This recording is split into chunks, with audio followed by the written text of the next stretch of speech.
bonjour pour nos orateurs. Je suis chrétien et donc j'ai une question à poser à nos amis musulmans. Pour nous les chrétiens, le salut dépend de la mort et de la résurrection de Jésus. Ce que le Coran a renié, ce que le Coran a rejeté, la mort de Jésus sur la croix. Donc pour le chrétien que je suis, si jamais je dois devenir musulman, j'aimerais en fait qu'on m'explique pourquoi Allah a rejeté la mort de Jésus. Donc pour ça en fait je vous demanderai tout simplement, est-ce que vous avez une sourate dans laquelle Allah nous explique, nous dit, nous donne la raison pour laquelle il n'a pas voulu que Jésus meure de la main des Juifs. À savoir que dans la sourate 2, 61 et sourate 2, 87, Allah avait déjà dans le passé autorisé le massacre de certains de ses prophètes. Pourquoi il n'a pas autorisé ça aussi pour Jésus? Merci. Le verset que tu as dit, le verset 61, Allah Azza wa Jalla dit waqatihimul anbiya bighayri haqq. D'accord? Allah subhanahu wa ta'ala, il parle de il blâme donc les enfants d'Israël par rapport au meurtre des prophètes. On est bon? Le verset 87, Allah Azza wa Jalla dit afakullama ja'akum rasulun bima la tahwa anfusakum istakbartum fa fariqan kadzabatum wa fariqan taqtulun. Allah Azza wa Jalla dit que à chaque fois qu'il y a donc un prophète qui va venir avec des vérités contraires à leur souhait, et ben vous les tuez. Maintenant, ce qu'il faut savoir, c'est que dans le Coran 1, tu vas trouver deux versets. Le premier est dans Sourate Al-Imran, verset 55, quand on a dit quand on a élevé Jésus, et dans la Sourate 4 aussi, où Allah subhanahu wa ta'ala dit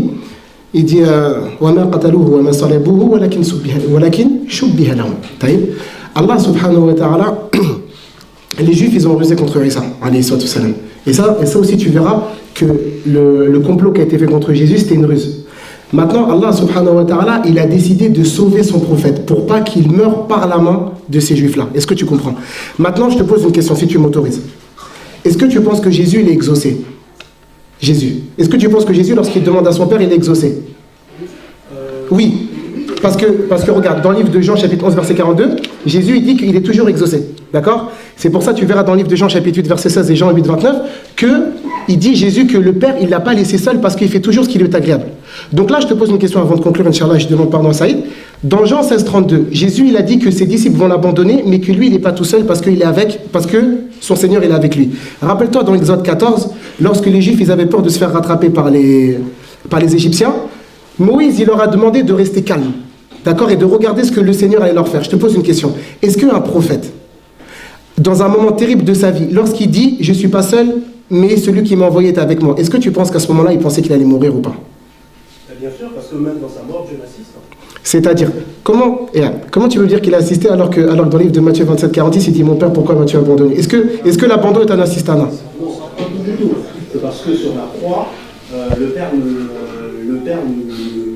ne le répondait plus, tout simplement. Pourquoi il lui répondait plus? Parce que Jésus, il a dit, tu me réponds toujours. Non, parce que attendez 30 secondes. Il portait toute la souillure des péchés du monde. D'accord, mais sauf tu verras dans le livre de Psaume, tu verras que Dieu ne détourne pas son regard des justes. Donc là, on fait comment?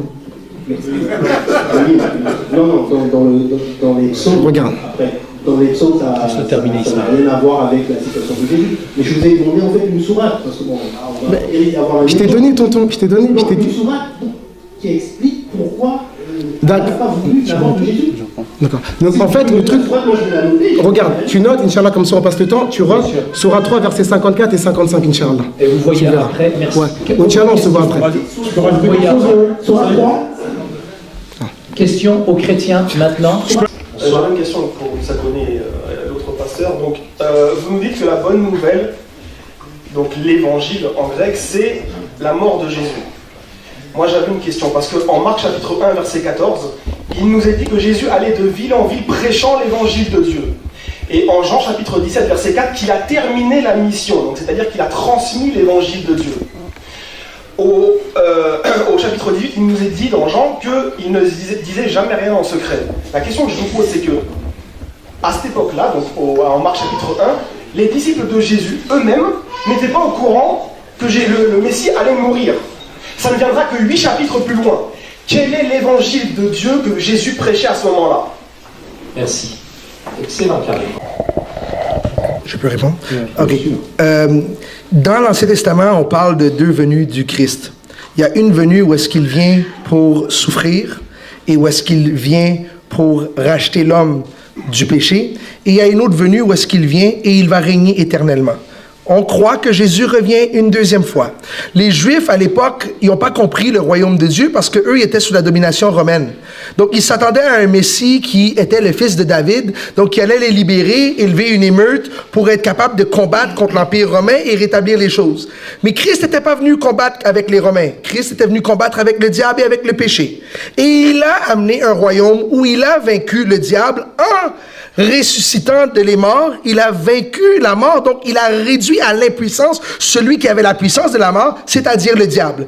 Donc c'est le royaume duquel le Seigneur est venu amener. Et on voit comment il a armé ses serviteurs, parce que jusqu'à l'époque de Jésus, il n'y avait aucun homme qui avait chassé un démon, ni Moïse, ni Daniel, ni David. Aucun homme avait l'autorité sur les démons parce que l'Esprit de Dieu était plus à l'intérieur d'un homme. Mais quand Christ est venu sur la terre, le Saint-Esprit est venu sur lui. Quand le Saint-Esprit est venu sur lui, le royaume est venu avec l'Esprit de Dieu. Donc quand il va dire, si je chasse les démons par l'Esprit de Dieu, le royaume de Dieu est venu vers vous. Donc c'est ça qu'on parle de royaume que Christ a amené. Il était en train de déplacer les puissances des ténèbres par l'Esprit de Dieu. Et c'est ce royaume-là qu'il était en train de prêcher. Et il a accompli cette œuvre-là. Maintenant, en ce qui a trait à qu'est-ce qu'eux, ils s'attendaient comme Juifs, eux, ils s'attendaient à ce que Israël remonte et devienne le Sion de qu'est-ce qu'ils étaient à l'époque. Mais c'était pas ça que le Seigneur était venu faire. Donc c'est là qu'il y a eu la confusion. Mais dans l'Ancien Testament, on parlait également de sa mort, et comme je vous ai lu dans Ésaïe 53. Merci. Voilà, alors une question pour nos amis. Une petite question, c'est juste un chiffre, et ensuite après je pose ma question. La première, c'est combien il y a de pèlerins par an au pèlerinage de la Mecque? Très rapide. C'est 2,5 millions. Combien il y a de pèlerins à Lourdes, en France, dans le sud-ouest de la France? À votre avis? Des noms? 8 millions. Voilà. Et à Paris, le nombre de pèlerins à la médaille miraculeuse, c'est 3 millions. Donc en fait, Paris est un lieu de pèlerinage plus important que la Mecque, en termes de nombre de personnes. Moi, ma question... dans le public, s'il vous plaît. Alors, il pose sa question. Ma question, c'est la suivante, c'est merci. Pourquoi il y a autant de gens pourquoi autant de monde sont attirés par ces lieux de pèlerinage? Parce qu'en fait, il y a beaucoup de miracles, et ça c'est vrai parce que mon propre grand-père a été sauvé à Lourdes en se baignant dans les baignoires de la piscine. Et c'est pour ça que je suis là aujourd'hui à vous parler. Sinon, s'il n'était pas allé là-bas pour se guérir, je ne serais pas là pour vous témoigner. Voilà. Donc, moi, juste ce que je veux, c'est pas des sourates, de la loi, etc. Moi, ce que je veux, c'est juste, est-ce que vous avez des témoignages de miracles qui sont arrivés dans votre religion, qui ont sauvé, et où le Dieu créateur a pu sauver? Merci. Réponse de nos amis. Rhétorique. Parce qu'en fait, c'est toi qui as apporté les questions. Le problème, en fait, excuse-moi, tu as posé 2 questions, d'accord? En fait, c'est des questions rhétoriques. En réalité, Jésus t'a déjà répondu. Parce que lorsque tu me dis que les musulmans, ils sont 2 millions à la Mecque et que vous êtes 8 millions à Lourdes, donc ça veut dire que selon toi ici, le chiffre est une garantie de véracité. Aurais-tu oublié ce qu'a dit Jésus dans le livre de Matthieu, chapitre 7, verset 14? Est-ce que Jésus n'a-t-il pas dit « Efforcez-vous de rentrer dans le chemin étroit, car large et spacieuse est la voie qui mène à la perdition, et nombreux sont ceux qui l'empruntent. » Je peux rajouter quelque chose? Un grand merci. Question à nos amis chrétiens maintenant. Vous pourrez... Bonsoir. Alors, je suis Nassim de confession musulmane. S'il vous plaît, on t'entend pas, Nassim. Mouchkila, haram. Tfaddal. Alors, je suis de confession musulmane et je voudrais poser la question aux frères chrétiens. Comment puis-je trouver le salut dans la foi de Jésus alors que c'est un être, entre guillemets, comme vous le décrivez, extraordinaire, alors que chez le prophète de l'islam, Mohammed, c'est un être qui est venu parmi nous et qui a toutes les caractéristiques pour que nous puissions suivre à la perfection. Pourquoi il ne devrait plus suivre Jésus qui est un être à part et que Mohammed est un être qui est venu parmi nous en nous montrant le chemin avec sa clarté. Bravo Ali, 26 secondes, tu fais. La parole de Dieu nous dit que la parole s'est faite chair et elle a demeuré parmi nous. Donc Christ, quand il est venu, il n'était pas ôté de les gens, il était parmi nous. Il a fait tabernacle avec nous. C'était pas comme si il disait aux gens de ne pas s'approcher de lui. Il a vécu, il a montré clairement comment vivre, il a donné ses enseignements. C'est pas comme s'il a fait quelque chose qui faisait sentir aux gens qui ne pouvaient pas s'approcher de lui. Et de même, il a ouvert la porte pour que n'importe qui puisse le recevoir. Écoute, même dans la pensée juive à l'époque, ils pensaient que le salut c'était seulement pour les Juifs. Pourtant, c'est Christ lui-même qui va ouvrir la porte puis qui dit « Allez par tout le monde ». Donc, il se met accessible à tout le monde. Jésus est très accessible à n'importe qui. Et ses enseignements, ils sont là. Donc, ce n'est pas une question à penser que c'est plus difficile de recevoir le Seigneur. En plus, qu'est-ce qui est bon, c'est que une fois que Christ a été ressuscité et qu'il a été à la droite du Père, la Bible dit qu'il a envoyé son esprit sur la terre. Donc, le Saint-Esprit, il est là. Et à n'importe quel moment, le Saint-Esprit peut nous amener en communion avec lui. Donc, on est plus près de lui qu'on pense. Voilà. Ne pas penser qu'on est plus proche de Mohamed qui est mort. Mohamed, il est mort, son esprit est plus sur la terre. Christ est mort, son esprit maintenant est encore là. Parce qu'il est ressuscité, il est vivant et il est très accessible. Ouais. Un grand... Franjo, chrétien évangélique. Ma question s'adresse aux amis les musulmans. Dans le Coran, il est stipulé que les femmes iront en enfer et les hommes iront au paradis. C'est bon, pas de réaction, vous a dit. Il a le droit de poser sa question. Merci, vas-y. J'aimerais comprendre pourquoi la femme qui est la mère de l'humanité ira en enfer et les hommes iront au paradis. Vous nous aviez dit que le Coran est écrit en arabe. Je suis d'accord avec vous. Vous nous avez dit que dans le Coran, on parle de Jésus. Je suis encore d'accord avec vous. Mais pas tout à fait. La question. Vous savez tout comme moi que Jésus en arabe s'appelle Yeshua. Mais dans le Coran, vous parlez de Issa. Issa c'est une chose, Yeshua c'est une autre. C'est ma deuxième question. Merci. Merci beaucoup. Excellent, bravo. Donc, en fait, tonton, je vais te répondre avec tout le respect que je te dois, avec le passage de Proverbes chapitre 19, verset numéro 2, le manque de science n'est bon pour personne. Le manque de science n'est bon pour personne. Osée 4.6, mon peuple se perd par manque de connaissances. Donc là, en fait, tu te perds par manque de connaissances. Lorsque tu m'as cité que la femme va en enfer dans le Coran, où est-ce que tu as lu ça? Attends, ne bougez pas. Non, ouais. Attends. S'il vous plaît, s'il vous plaît. Attends. Regarde. Où est-ce que tu as lu ça? Non, juste, dis-moi où est-ce que tu as lu ça. N'interpelle pas, vas-y. D'accord, regarde, maintenant, je vais t'aider. Regarde, je te dis, dans la sourate 16, verset 97, quiconque mâle ou femelle fait une bonne œuvre tout en étant croyant, donc le verset 97 de la sourate 16, quiconque mâle ou femelle fait une bonne œuvre tout en étant croyant, nous le ferons vivre une bonne vie et nous les récompenserons certes en fonction des meilleures de leurs actions. Je te fais un autre verset rapidement, après je donne la parole à Abdullah Hafidhahullah. C'est la sourate 3, verset 190. Bouge pas. Donc Allah Azza wa Jal, il nous dit, écoute bien le verset, il dit, leur Seigneur les a alors exaucés, en vérité je ne laisse pas perdre le bien de quiconque parmi vous, homme ou femme, car les uns sont des autres. Moi je finis juste avec un hadith où en fait il y a une vieille dame qui est venue voir le prophète sallallahu alayhi wa sallam et il lui a dit est-ce que je vais aller au paradis, et il a dit les vieilles femmes ne rentrent pas au paradis. Alors elle était attristée, mais il lui a dit quoi? Il a dit c'est seules les personnes jeunes qui rentrent au paradis. Il lui a dit que tu deviendras jeune. La preuve elle est là. Donc non seulement les femmes vont au paradis, mais elles retrouveront toute leur beauté si certaines ont ridé. Voilà. Merci. On n'est pas obligé d'applaudir les femmes, hein. C'est bon, on l'a compris. Donc, question maintenant aux amis chrétiens. Andoche, on se réveille, on donne s'il te plaît, rapidement le micro. La question est aux chrétiens. Merci, lève-toi s'il te plaît. Question pour le pasteur Yamateo, en fait. Et puis il a expliqué le fonctionnement du temple, en fait, par rapport au sacrifice, et qui serait une sorte de type du sacrifice de Jésus, et que le sang serait obligatoire. Est-ce que vous pouvez m'expliquer pourquoi dans Lévitique, au chapitre 5, au verset 11, on peut remplacer le sang des animaux par simplement de la fleur de farine? Un grand merci, mon frère. Tu peux prendre place. Le livre de Lévitique, les 7 premiers chapitres parlent de plusieurs différentes offrandes. Dans les chapitres 1 à 3, on parle de l'offrande du péché. Et à ce qui a trait à l'offrande du péché, tu ne peux pas t'en passer sans le sang. Et c'est concernant le péché qu'on était en train de discuter ici. Maintenant, parlant du sacrifice de Christ, puisque tu ouvres la porte par rapport à ça, Christ n'est pas simplement notre sacrifice pour le péché. Il est également notre holocauste, qui veut dire c'est le sacrifice qui nous donne accès à louer Dieu. Il est également le sacrifice qui amène la paix, dont la référence que vous référez dans le chapitre 5 de Lévitique, où est-ce que c'est une offrande qui amène la paix. Donc Christ est également l'offrande qui nous donne la paix. Il est l'offrande qui nous nettoie de les péchés. Il accomplit plusieurs différentes offrandes. Mais à ce qui a trait au péché, le chapitre, en ce qui a trait au péché, c'est avec le versement du sang que ça se fait. S'il vous plaît, non, ne réagis pas, frère. Frère, ne réagis pas. Laisse-lui ses réponses, s'il te plaît. Après, vous pouvez vous bagarrer là-bas. Lui, c'est du sirop d'arabe, tu vas voir. Du sirop d'érable, pardon. Est-ce que tu veux rajouter quelque chose? C'est bon. 4 heures de débat, je suis fatigué. Vas-y, évangéliste. Tu as fini.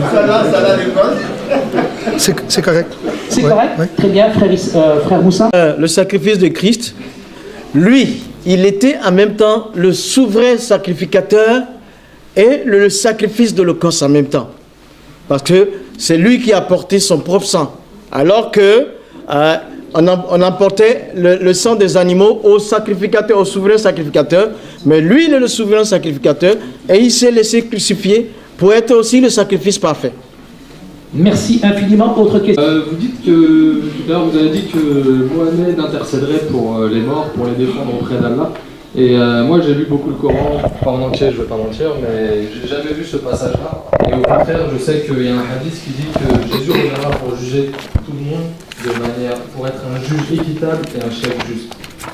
Donc, j'ai une deuxième petite question aussi sur l'annonce de la soi-disant annonce de Jésus, de Mohamed par Jésus, quand il parle de l'Esprit Saint, du Consolateur, du Paraclétos. Donc on nous dit souvent que c'est rapporté à Mohamed, alors qu'en fait, moi j'ai lu une étude qui disait que si Jésus avait connu Mohamed, il aurait dit que nos dieux ne sont pas du tout les mêmes, parce qu'on a un exemple dans le Coran qui dit que Dieu égare qui il veut, et qu'il a fait, il dit que quiconque s'aveugle et s'écarte, nous lui désignons un diable qui devient son compagnon inséparable. Il, en parlant des diables, détourne certes du droit chemin, tandis que ceux-ci s'estiment être bien guidés. Donc on nous dit qu'Allah remplit la GN, donc l'enfer, par les djinns et par les hommes. Donc comment Jésus et Mohamed peuvent avoir le même? Merci. Réponse? Bon, on va couper la réponse en deux parce que je vais répondre, ce que je vais laisser à mon frère. Ce que je te propose, c'est que tu reviennes me voir tout à l'heure. Parce que le verset que tu as cité tout à l'heure, il vient dans la sourate 7, verset 179, dans sourate 32, verset 13, ce que tu as dit. Maintenant, en fait, il faut que tu comprennes que la guidée dans le Coran, elle a plusieurs sens, ce qu'on va t'apprendre tout à l'heure, Inch'Allah. Quand je vais terminer, je vais te donner le verset dans sourate Al-Isra, verset dans la sourate 17, qui prouve l'intercession du prophète sallam. Je pense que tu l'as pas lu.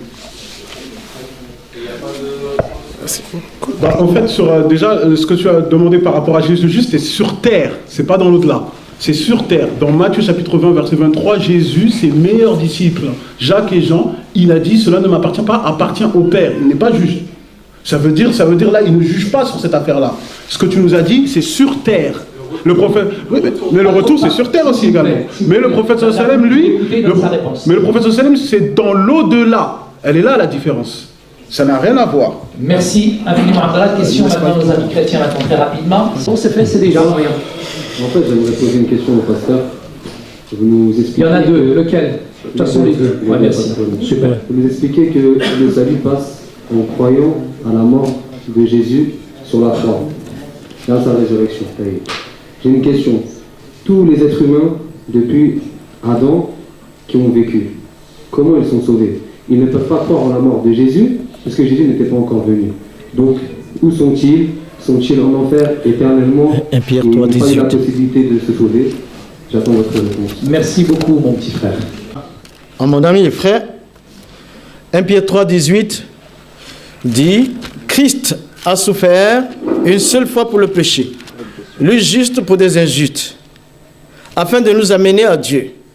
Il a été mis à mort quant à la chair, mais rendu vivant quant à l'esprit, dans lequel aussi il allait prêcher aux esprits en prison, qui autrefois avaient été rebelles lorsque la patience de Dieu était... Voilà. Juste, la patience de Dieu était... comment dire? La patience de Dieu était en évêque au temps de Noé. Ça veut dire que Christ, il a souffert une seule fois. La fois où il a été crucifié sur la croix. Et il est sorti d'entre les morts. Mais pendant les 3 jours qu'il était mort, il a eu l'occasion. La venue de Christ, le salut se trouvait dans la foi, dans la promesse. Donc, tous ceux qui étaient avant savaient qu'un Messie était en train de venir. Donc, ceux qui sont morts, ils sont morts avec l'espérance. Et effectivement, comme Pasteur était en train d'expliquer, quand Christ est mort, il a été libéré, ces gens-là, de l'emprise de la mort. Un grand merci. Question à nos amis et frères musulmans, maintenant, s'il vous plaît. Rapidement, ça sera la dernière question. Monsieur. Bonsoir. Bonsoir à toutes et à tous. J'ai juste une seule question, en fait, qui sera très simple. Et c'est parfait parce que ce sera la dernière question.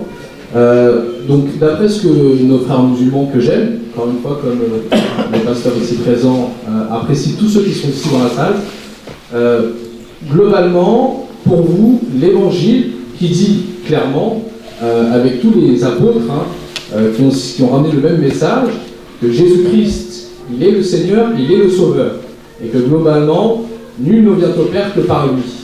Dans 1 Timothée 2, verset 5, il est écrit « En effet, il y a un seul Dieu, et il y a aussi un seul médiateur entre Dieu et les hommes, un homme, Jésus-Christ. » Donc globalement, aujourd'hui, dans la prière qu'on peut faire, on dit clairement dans l'islam que Dieu n'a pas de fils. Si vous me corrigez si je me trompe. J'étais ancien musulman et aujourd'hui je suis chrétien. Aujourd'hui j'ai trouvé la paix que le monde ne connaît pas. J'ai trouvé la paix que le Seigneur Christ m'a donnée. Quand on parle d'unicité de Dieu, dans le christianisme on parle de question.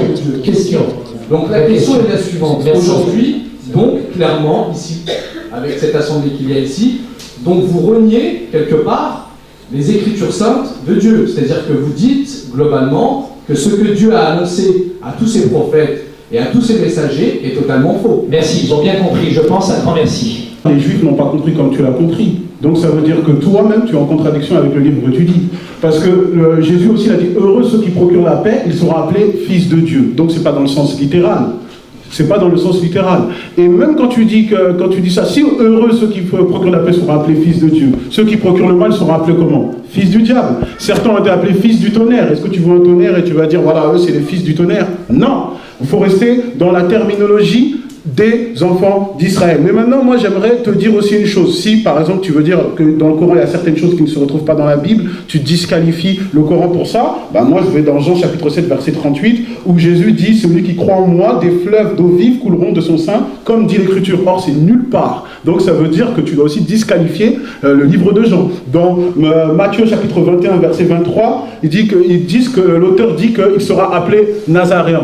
Nulle part dans l'Ancien Testament. Tu vas aussi disqualifier le livre de Matthieu. Dans Jacques chapitre 4 verset 6, il est dit quoi? Il est dit que Dieu résiste aux orgueilleux mais il fait grâce aux humbles. Introuvable dans l'Ancien Testament. Tu vas aussi disqualifier le livre de Jacques. Donc comprends que si tu rentres dans cette même méthodologie, tu disqualifies la Bible. La Bible disqualifie la Bible. Il faut être clair. Et Proverbe 20:10 nous dit quoi? Le 2 poids 2 mesures est une chose abominable. Et je ne veux pas te voir dans un état abominable. Une dernière question pour nos amis chrétiens et nous passons. Oui, dans la Genèse, Adam et Ève, ils ont péché. Et Dieu a décrété des punitions sur eux, à savoir gagner son pain à la cire sans froid, et la femme, elle donnera naissance en souffrant. Et maintenant que Jésus a été sacrifié, est-ce que ces choses ont cessé? Ont cessé plutôt. Est-ce que l'homme ne souffre plus, l'homme ne gagne plus son pain à la cire sans froid? Est-ce que la femme ne souffre plus en donnant naissance? Merci. Répondre en 90 secondes, mais je peux dire ceci. Oui. Quand tu reçois Christ dans ta vie et tu reçois le Saint-Esprit par la foi, on peut commencer à vivre dans une vie qui va au-delà de qu'est-ce qu'on vit dans le aujourd'hui. Comme par exemple, Christ, rempli de l'Esprit de Dieu, il a nourri 5000 personnes avec 2 pains et 5 poissons. Il y a eu plusieurs miracles qui se sont faits au travers de sa vie. Donc, est-ce que les malédictions qui étaient sur l'homme sont encore là? Oui, ils sont là. Mais c'est sûr qu'ils sont là. Mais si quelqu'un reçoit Christ dans sa vie, il peut agir sa foi pour briser les malédictions. Voilà, d'accord. Laisse-moi... Oui, continue, tu peux continuer, allez-y. Tu voulais dire quelque chose? Vous avez du temps. Ouais. Oui, le passage qu'il a cité, Genèse 3, 15, tu sais, il a dit là, la postérité de la femme. Et la postérité là, dans l'hébreu c'est Zara. Ça fait sémence, sperme. Alors que la femme n'a pas de sperme. Ça voudrait dire que l'enfant viendrait pour combattre le diable sans l'aide d'un masculin. Et c'était Jésus qui était annoncé. Donc, avec Jésus dans le cœur, dans ma vie, les choses sont facilitées. Moi, je travaille bien, je suis content, je suis heureux. C'est fini, ça marche. Ça arrange tout avec Jésus. Il n'y a pas de problème. Il n'est pas dit qu'il n'y aura pas de problème, mais il y a toujours une solution avec Jésus. Merci, un grand merci. Donc nous passons à la conclusion. Nos amis chrétiens avec le micro, vous pouvez reprendre le micro. Vous avez 3 minutes pour les 2 personnes. Conclusion, exprimez-vous, dites ce qu'il y a dans votre cœur. Non, aucune intervention dans le public. Non, je suis vraiment désolé. Je suis vraiment désolé. On vous écoute. Merci. Vas-y en premier, je vais faire. Non, ma conclusion, c'est que je félicite les jeunes gens, mais je leur conseille d'étudier la Bible. Ne pas extrapoler, ne pas prendre des prétextes. Il a tout mélangé dernièrement quand il répondait aux frères là. C'est complètement. Donc, mon fils, je t'exhorte. C'est toi qui as dit aux deux là.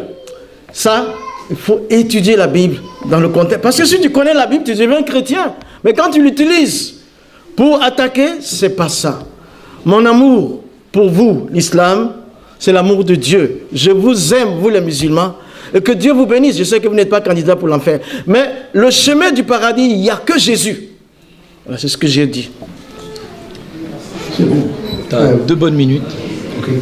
J'aimerais remercier tout le monde encore pour votre temps pour venir. C'est une bénédiction de pouvoir dialoguer par rapport à la foi. On avait le mandat aujourd'hui de clairement démontrer c'est quoi le salut par l'entremise de la foi chrétienne et le salut par l'entremise de l'islam. Je crois que chacun de nous, on a réussi à clairement démontrer qu'est-ce que notre croyance, elle démontre. Et pour vous qui aviez peut-être pas l'information, au moins maintenant, vous avez l'information présente à l'intérieur de vous pour voir c'est quoi les différentes. Ce soir, on ne pouvait pas rentrer dans tous les débats. Écoute, on a parlé de la Trinité, ils ont parlé par rapport à Christ, est-ce que le Père, le Fils. Écoute, on aurait pu faire un débat sur la Trinité, on aurait pu faire un débat sur la fiabilité de la parole de Dieu, du Nouveau Testament, de l'Ancien Testament. On aurait pu faire un débat également sur le Coran, on aurait pu faire un débat sur est-ce que Mohammed était un prophète ou non. Il y aurait eu plein de débats qui auraient pu se faire. Mais le mandat ce soir, c'était de parler et d'expliquer quel est le moyen du salut. Et on a clairement montré que le moyen du salut, par l'entremise de la foi chrétienne, c'est que Dieu, depuis le début, depuis qu'il y a eu le péché, sa solution au péché, c'était d'avoir un sacrifice pour les péchés. Parce que nous ne pouvons pas porter notre propre péché. On ne peut pas. Et que Dieu a accompli sa promesse en envoyant son Fils unique. Je crois que c'était une preuve d'amour grave de la part de Dieu. Afin que quiconque croit en lui ne périsse point et qu'il ait la vie éternelle. Personnellement, j'étais athée jusqu'à l'âge de 18 ans. Je ne croyais pas en Dieu. Je sors d'un arrière-plan de fou. Et je vivais dans une médiocrité et je vivais dans une souffrance grave. Ça va faire 20 ans maintenant que je sers le Seigneur. Dieu, j'étais quelqu'un qui bégayait, je ne bégaye plus. J'étais quelqu'un qui était dépendant, je ne suis plus dépendant. Dieu a complètement transformé ma vie. Je n'avais pas de relation avec mon père, Dieu a restauré ma relation avec mon père et avec ma mère. Le salut, quand il est venu par moi, il a passé dans toute la famille. J'ai vu Dieu faire des grandes choses. Et tout ça, c'est arrivé le jour que ce que j'ai dit, Jésus, tu veux ma vie? Je la donne. Je te reçois dans ma vie. Et quand j'ai fait cette prière-là, l'Esprit de Dieu m'a visité. Je ne suis plus pareil. Je ne suis plus la même personne. Merci beaucoup pour votre temps. Que le Seigneur vous bénisse. Et je remercie encore Abdullah et Ismaël pour avoir cordialement accepté pour qu'on puisse faire ce débat. Merci. Un grand merci. Abdallah. Je vous remercie. Pasteur Amato, c'est très constant ton témoignage. Mais nous-mêmes aussi, nous pouvons te dire ça, nous-mêmes nous sommes reconvertis et l'islam nous a ramené la paix. Je pense que mon sourire souriant, tu peux le voir tout de suite et tu peux voir que l'islam a un effet positif sur moi. Mais maintenant, le problème, on revient sur le thème du débat, c'était quoi? C'était comment obtient-on le salut? Qu'on n'essaye pas de nous distraire. Jésus a parlé. Comment obtient-on la vie éternelle? Il a dit pratiquer les commandements. Il nous a parlé de l'Ancien Testament. Dans l'Ancien Testament, qu'est-ce que nous dit dans Proverbes chapitre 21, verset 3? La pratique de la justice et de l'équité, voilà ce que Dieu préfère au sacrifice. C'est tout, à tous les sacrifices. Le commandement est au-dessus de tous les sacrifices. Jérémie, chapitre 7. Et maintenant, pour revenir encore dans la transfiguration, il faut bien qu'on comprenne. Vous savez, les Juifs, dans la tradition juive, il y avait ce qu'on appelle le Yom Kippour. Le Yom Kippour, c'est le jour d'expiation des péchés. Alors, ça a été fait, c'était fait par Aaron. On sacrifiait 2 boucs, 2 béliers et 1 taureau. Maintenant, c'est dans Lévitique chapitre 16. Il y en avait il y avait une bête qui avait, justement, tous les péchés du peuple étaient sur elle pour effacer les péchés du peuple. Mais cette bête-là, on ne devait pas la tuer. On devait la laisser en vie au désert d'Azaël. Donc ça veut dire que si maintenant vous nous dites que Jésus c'est l'image de l'Ancien Testament, le sacrifice de Jésus ne consiste pas à ce qu'il meure, consiste à ce qu'on le laisse en vie. Et je finis, parce que vous voulez toujours voir du sang partout, du rouge. Nous c'est le blanc, c'est la paix. Personne ne rentre au paradis. C'est le prophète sallam qui a dit ça. Tout le monde rentre au paradis sauf celui qui le refuse. Et c'est quoi refuser le paradis? C'est refuser de suivre tous les messagers d'Allah. Donc rapidement, pour terminer, parce qu'il va me rester 1 minute, je pense que vous avez pu voir, que ça applique très bien sur Monsieur Akone l'expression lorsque le chien n'est pas là, les souris dansent. Parce qu'il a attendu, il a attendu le dernier tour pour lancer Sourate 19. Sourate 19, caméra, c'est bon tonton? Il a cité Sourate 19 lorsqu'Allah a dit wa in minkum illa waliduha kana ala rabbika hatman maqdiya. C'est-à-dire que tous les musulmans vont passer par l'enfer. Hafiz al-Qur'an. Avez-vous oublié Sourate 3 verset 185? Celui qui sera entré au paradis et qui sera préservé du feu aura certes réussi. Avez-vous oublié la Sourate 21 verset 100?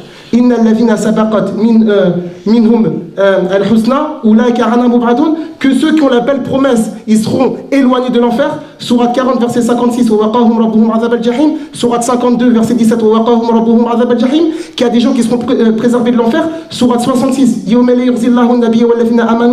le jour où Allah ne va pas humilier le prophète et les croyants, et les savants nous disent que c'est pas l'entrée en enfer. Avez-vous oublié la Sourate 76 verset numéro 14? qu'Allah va les préserver contre le mal du jour du jugement. Avez-vous oublié la sourate 92 verset numéro 10 et 12, que le pieux n'entrera pas en enfer? C'est pour ça que si vous voyez bien, je termine sur ça, excuse-moi Saïd, qu'il a fait beaucoup de témoignages sur le Coran et nous a demandé de venir. On est là. Et il a jamais repris le défi de nous montrer qu'il était imam. S'il a peur de le faire devant les caméras, on coupe la caméra et on peut débattre lui et moi. Barakallahu fikum.